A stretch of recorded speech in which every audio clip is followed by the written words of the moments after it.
All right, so I know you, and I know you love cars. I'm just curious, when you go over there, are you driving? Like, what do you have to do to be able to drive over there? Well, it depends. Sometimes I do, sometimes I don't. The last trip I had to Japan, I drove. You have to have an international driver's license. It's easy to get. It sounds cooler than it really is, but you have to have an international driver's license. And that's something else too. Let me give you an example. If you have a case at 𝗵𝗄𝗯, Japan, it's an army base. It's about an hour outside the city, maybe an hour and a half. You land at Narita or Haneda, good luck getting there. I mean, just good luck getting to base.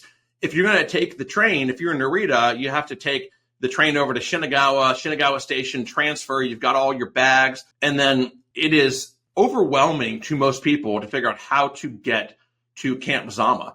Then once you get off the train, it's nowhere close. You're going to do like the sea bag drag and walk half a mile through a little town in Japan to get to the base. It is not for the faint of heart. And if you think that as civilian defense counsel, the military is just going to pick you up, absolutely wrong. They'll pick up the witnesses. They refuse to pick up civilian defense counsel because they can't spend any money or resources on your attorney. So there's no way to do that. And so these are things people just don't think about. So I got to 𝗵𝗄𝗯. I have an international driver's license. I rented a car and I drove there. It's really easy. I can actually drive around Tokyo. I know my way around Tokyo enough to get around. I know how to get the car. I know what to do. I can get the car. I can drive on the quote wrong side of the road, depending on what country you live in, and get there. And it's easy day. I mean, I know everything from like, okay, I need the toll pass to go on the Tome, and these are all the little things that you need.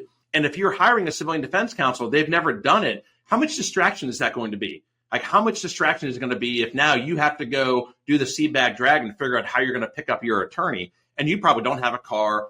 You don't have an easy way to get to Tokyo.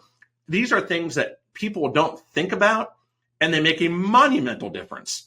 I mean, just how do I get on base? Like, how do I get there? And so, yeah, in Tokyo, we'll rent a car a lot. If I'm going down to Zama, I rent a car, just much easier. If I'm going down to Yokosuka, I typically don't rent a car because I can take the train from either Shinagawa, take the KQ line down to Yokosuka and get there very, very easily. So it really depends on where I'm going, whether I get a car or not.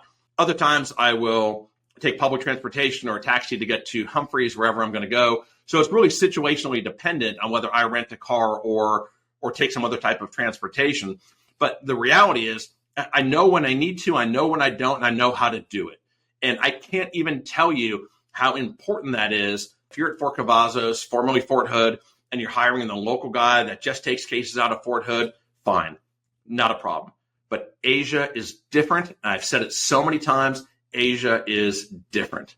If you're a service member stationed in Asia, that can be Korea, Okinawa, mainland Japan, Guam, or even Hawaii, and you need a military attorney that can get out to Asia and win your case, give me a call, get on my calendar. You can reach us at 813-669-3500 or at www.BileckiLawGroup.com.